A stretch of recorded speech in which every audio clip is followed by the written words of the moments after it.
Hi, my name is Jay Sugarman, and I want to welcome you to Museum Open House. This ongoing series features and highlights many of the outstanding museums and other cultural institutions. The main purpose of most programs is to inform viewers about current and upcoming exhibits, various programs, resources, and other opportunities that are available for the general public. Today, via Zoom, we're fortunate to have as our guest Antonella Andriani. Antonella serves as the Vice President at the ADI Design Museum. Located in Milan, Italy, the museum is a cultural institution dedicated to showcasing Italian design and its impact on society, industry, and innovation. In addition to learning about all the museum has to offer, Antonella will be spending much of the time informing us about the extremely engaging and innovative exhibition entitled Architecture for Dogs.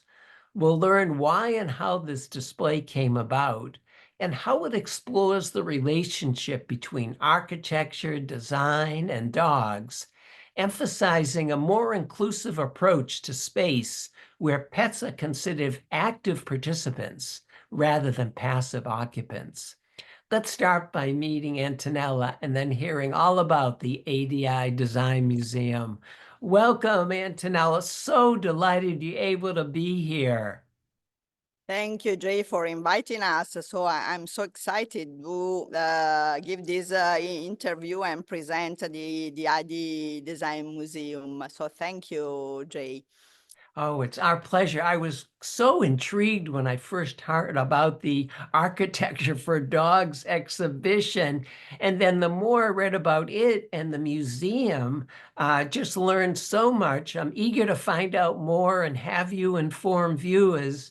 Before we jump right to that, I think it would be of interest if you'd share a little bit about your background, professional interest, and what your position at the museum entails. Okay. Let's start saying that I'm quite an unusual designer because in my first life, my first professional life, I've been working for 13 years in ICT. I've been also a JP Morgan employee, obviously here in Milan, focusing on finance and ICT application for finance. Then I discovered that there's something more than finance. So I turned my passion for design. I was a design addicted to a profession. At that point, I got 2 master degree in design, one at the Polytechnic of Milan, focused on industrial design, and another one at the Polytechnic of Turin, focused on sustainability. So considering my background, you can imagine that design for me is a sort of act of responsibility, a mission to improve the quality of life of people, and not only just for human beings, but also for dogs, as you mentioned. Yeah, that's fascinating, fascinating. You know, before we hear about the museum and the exhibition, it would also be helpful to hear about the organization, ADI, Association for Industrial Design. Would you please share a little bit about the history and mission of the institution? Yeah. Once again, ADI or ADI, as we call it in Italian, is a non-profit association, is an uncommon association because we do have all the production chain focused on design, obviously represented. It means that our members are companies from Ferrari, for example, or Lavazza, so car design, food design, but also very tiny innovator. So we have companies, then we have designers from Michele De Lucchi, just to mention one big master of design, but also magazines, schools, students, all the actors participating to this miracle of design. It was founded in 1956 by giants of design and architecture, for example, by Ponti or Olivetti. And since then, the association keep distributing and spreading the voice of good design. So we're not a syndicate because we want to share good design all around the world, in Italy, obviously, and internationally. ADI is famous mostly for the award we organize, which is called Compasso d'Oro, Mm. and is famous for the Compasso d'Oro historical collection. So this is one of the reasons why we do have a museum, but I don't want to anticipate too much regarding what's Compasso d'Oro and the historical collection. Antonella, speaking of the museum, what was the vision initially for such an institution, and a little bit about the history and development over time? Yes, as I mentioned before, Adi is famous for the Compasso d'Oro, and the Compasso d'Oro winners enters the historical collection. So the main objective of the museum is to exhibit the historical collection. Here you can say that the first edition of the award in 1954. So you can recognize we have two boxes. One box is dedicated to the whole edition. And Mm. as you can probably see, we can have furniture here, or we can have, this is Zizi, designed by Munari, a monkey having a foam and a sole, a metallic sole. But you also have, in this case, this is the second box of the edition where you can deepen a specific product. Ah. This is made by, is a typewriter by Olivetti, a very iconic product, Lettera 22 by Marcello Nizzoli for Olivetti. So it's just to give an impression of the fact that the Compasso d'Oro covers the design at 360 degree, not just furniture or car design or lighting, but every pace of our life is covered by objects. Objects represent us, so it's not just a matter of economics, it's a matter of relationship. And let me mention the fact that in 2004, the historical collection has been considered an heritage of our country. And that's a crucial point, a crucial milestone for the design community, because it means that every single piece of the historical collection is like a statue by Michelangelo or a fresco by Leonardo. So it's not just being on the market. We are celebrating culture. We are celebrating an heritage, our history, and we're convinced that from the past we can build a better future. That's the main aim. At the same time, we want to look forward. So we have the permanent collection, and we renew the collection every year and a half because we change the second box. And at the same time, we do have a temporary exhibition like the one you mentioned, Architecture for Dogs. Wonderful, wonderful. Before we hear about architecture for dogs, just a few more words maybe about the design of the museum. For those who haven't visited yet, just a Okay. very brief overview. I'll try to be short because I love to talk, as you probably have noticed. So briefly, we do have 5,000 square meters, over 2 floors. So we are in the main floor, and then we have an underground floor, which are exactly the opposite. Here you can see lots of light, everything is white. On the contrary, the other space is everything black. I call it the bat cave because it's totally black. Okay, so we arrange there temporary exhibition that are very intimate. Regarding the space, we decide to organize the space in a way that the temporary exhibitions can communicate and enter in relationship with the historical collection. Because as I mentioned before, it is important that what's going on now must be put in conjunction, in relationship with what was in the past. So it's not just a matter to celebrate the history. Once again, it's a matter of make research starting from the past. We do have three big spaces where the historical collection is on exhibit, and then we have 5 spaces for temporary exhibition. And then a specific area dedicated to Compasso d'Oro alla Carriera, or the award to all careers. And in that case, instead of celebrating just people with photograph, we decide to call photographers and ask them to represent the awarded. So it means that we do have an exhibition that define the point, the state of the art of the language. And we have posters, and so visitors can take a poster for free. That's a gift by the museum.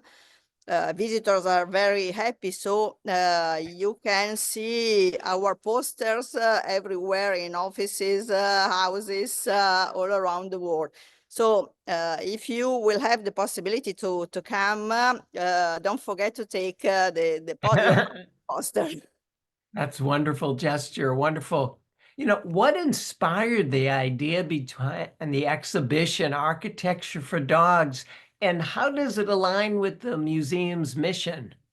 Yes, the idea is to focus the point regarding what's design, meaning that, it's very complicated to define design, but the point is most of the time people confuse design with luxury.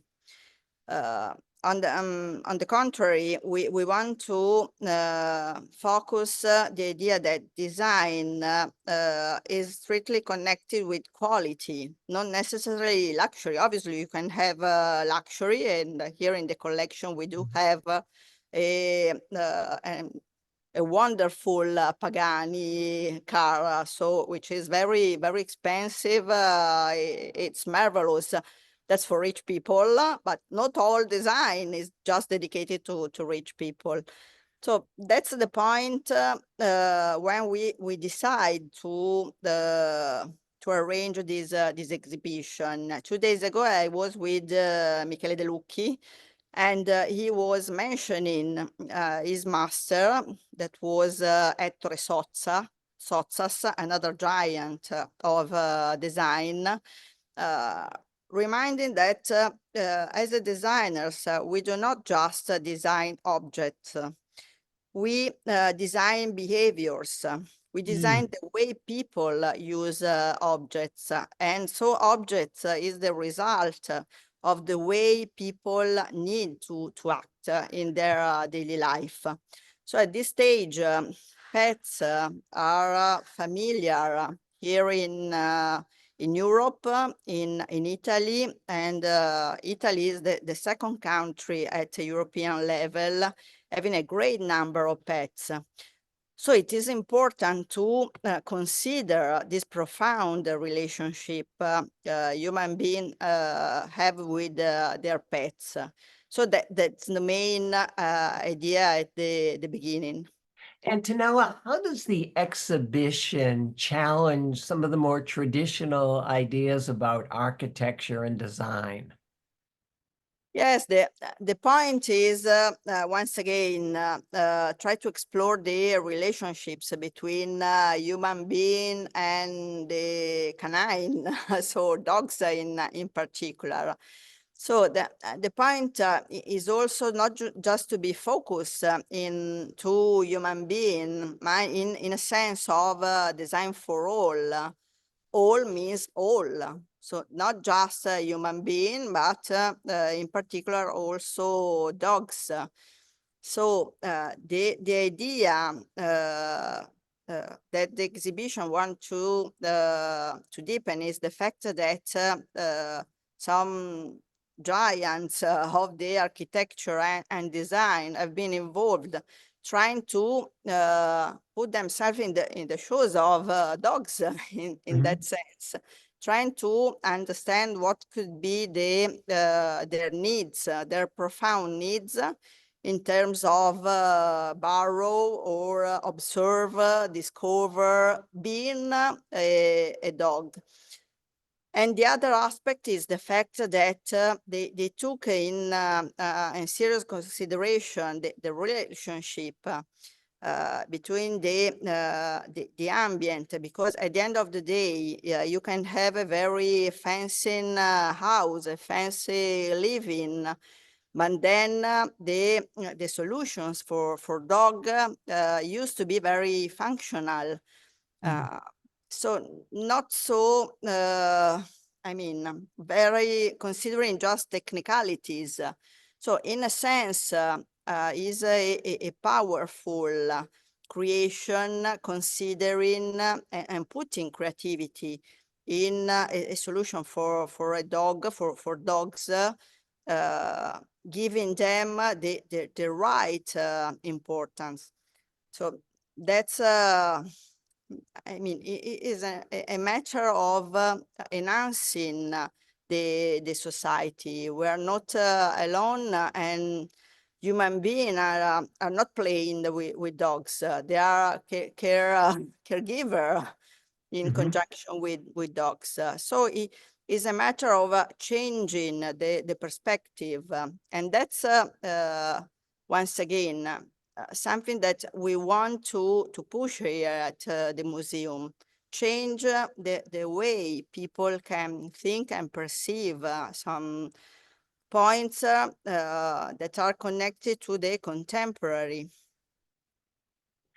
You know, one of the incredible features of the exhibition is offering blueprints Yeah. for the designs. I know I had a lot of fun looking into this online. What has that led to as far as the way people interact with design? Yes, it's a way to democratize design because, as I said, design is not just for rich people. So it's a gift. Yeah, but more than a gift, it's a way to involve people directly in the process, taking their responsibility in what a product means. So it's not just something that you can buy and throw away. So it wants to go again against everything that is fast, because you need to apply. You can download the blueprint, but then you have to work to obtain a result. So it's a matter for a designer and an architect to involve people and call them to a sense of responsibility. Mm, mm, mm. Very interesting. What's been the reaction and feedback for the exhibition over time?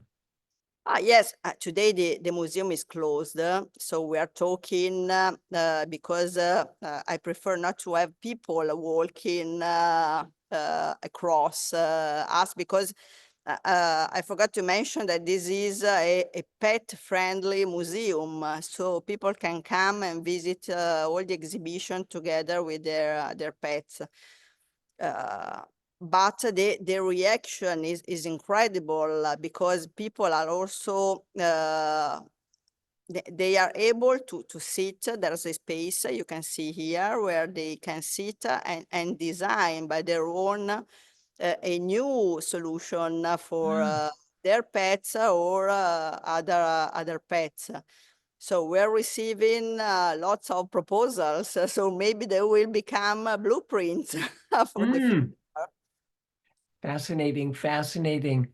Antonella, what are the international relations with the ADI Design Museum and the rest of the world?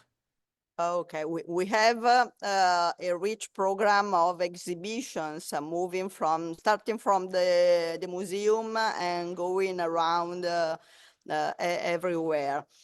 And the themes we cover obviously are connected to the design icons, but also to projects made by young designers. So it's important for us also to let people know and understand what young people are doing. But in particular, let me mention that as this year, there will be expo in Osaka, and lots of your followers probably will go there between April and September.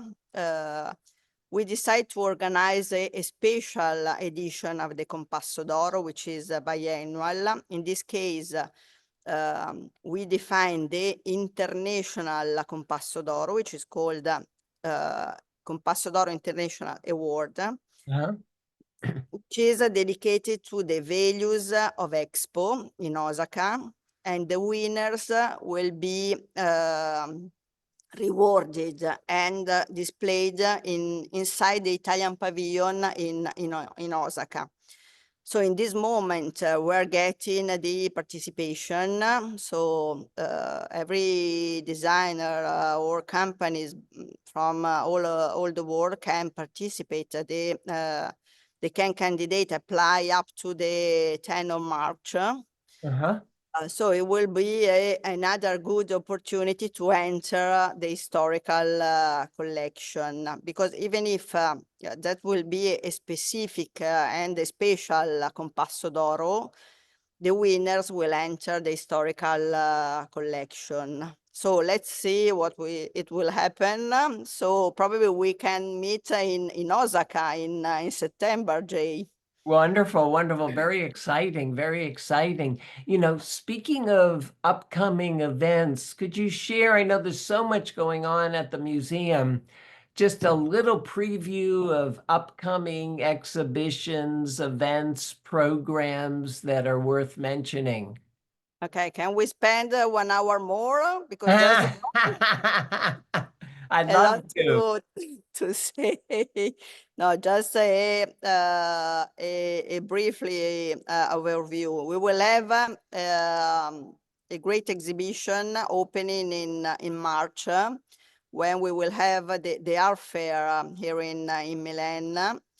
And they will cover the relationship between design and art here in Italy. Almost 1 century, 90 years of what happened here in our country, because arts and design, I mean, they're not exactly the same, because a designer wants to design forever.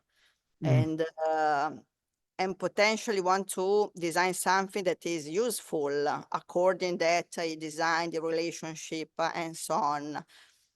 Art not necessarily must come out with a product, obviously, but saying that there's a strong relationship, so we can recognize that there are some influence between art and design. And that's another crucial aspect of the museum, because we want to let people understand what are their relationship between design, art, music, architecture, so all the arts. So it will be the big exhibition. It will take the place of the architecture for dogs. So it will be in this area. Then, for example, in April here in Milan, there's a special occasion related to the Salone del Mobile, which is an important fair dedicated to furniture. But nowadays, there are more than 1,000 events related to creativity. So not just connected to furniture. So lots of creative people will come, and here at the museum we will be a lot to see. Then in November, that's the last one I'm going to mention, we will have the exhibition of the ADI Design Index. ADI Design Index is the annual selection and is the first step to enter Compasso d'Oro. It means that you cannot candidate directly to the Compasso d'Oro. First, you have to pass and be selected inside the ADI Design Index. So every single year, we organize an exhibition where people can see the most innovative design that is going on in conjunction to Italy, because in that case, either the designer or the company, at least one actor of the project team must be Italian. And there's another point of the Compasso d'Oro since its foundation. And I think that's all, folks. That's a lot. That's a lot. Incredible things to look forward to. Well, Antonella, unfortunately, we've come to the end of our time. I want to thank you and your staff so much for joining us, informing us about ADI, about the museum, and especially about the Highlight Architecture for Dogs exhibition. So much to enjoy in Milan, and look forward to upcoming exhibitions and definitely visiting someday. Continued success with all your future endeavors. Thank you, Jay, to you and for your wonderful energy in proposing and spreading the voice of all this marvelous museum. We are part of this network, so I am really grateful to you for inviting us, for involving me. So I will be waiting for you and obviously all your followers. And we'll bring our dog as well, of Yeah. course. Even if architecture for dogs will not be here, but you can come with your You're welcome. I know. That's wonderful. Thank you again. And I want to thank those of you watching for joining us, and hope you'll be able to tune in next time. Ciao.